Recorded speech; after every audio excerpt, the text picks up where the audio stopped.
Hi, I'm Billy Mitchell with FedScoop TV. Today I'm here with Gunnar Hellekson, Chief Strategist for the Public Sector at Red Hat. How are you doing today, Gunnar? Oh, great, man. How are you? Not too bad. Thanks for asking. All right. Today we're going to talk about lowering the cost of government with IT.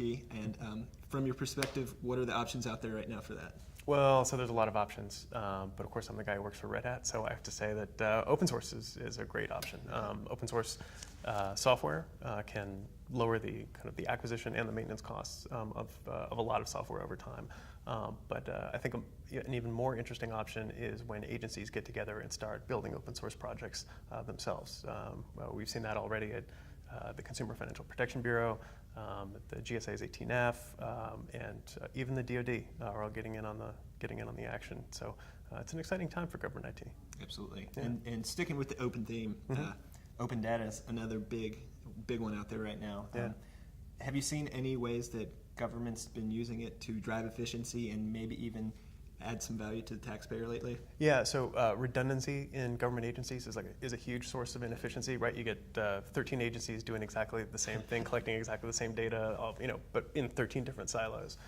And I think the promise of open data is not just about making that data available to citizens, but also having agencies making data more easily available to other agencies. So instead of collecting all this data on my own, I can just go borrow it from EPA, for example. And I think there's a lot of money to be saved there. Gotcha. And as the federal budget crisis continues to strike, government agencies are trying to do more with less. But as they spend less money, people are worried maybe that they're not getting the best for that money, that they're taking less. Do you believe that's at all possible? And do you think there's any way along with the acquisition process that they can kind of fix that? No, I think frequently it's not fun, but like cutting a budget can actually force people to think more creatively about how to solve problems, right? And so we've seen that again with the CFPB, with 18F, with the U.S. Digital Service that was just announced a couple weeks ago. We're seeing the government get a lot more creative about different ways of solving IT problems. So it's not just about I'm going to swap one product out for another and hopefully save a little bit of money at the margins. They're actually completely rethinking the way that they conduct IT in government. Again, it's exciting. Interesting perspective.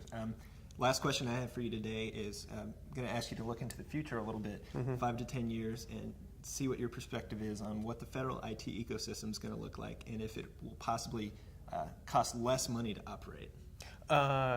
So you know what? I don't think it's going to cost less, but I think we're going to get a lot more for the money that we spend. Yeah. I think that you're going to see a lot more collaboration between agencies. We're already seeing this start just over the last few years. It started to ramp up, but I think over time we're going to see a proliferation of more of these kind of innovation groups like 18F, like the U.S. Digital Service throughout the agencies. Those groups are going to start working together on open source projects so that instead of having 27 different systems for tracking Freedom of Information Act requests, we'll have one that everybody works on to build together. I think the next few years is going to really change the way that the government treats IT. Absolutely. Well, thanks for joining us, Gunnar. And my name is Billy Mitchell. Thanks for watching.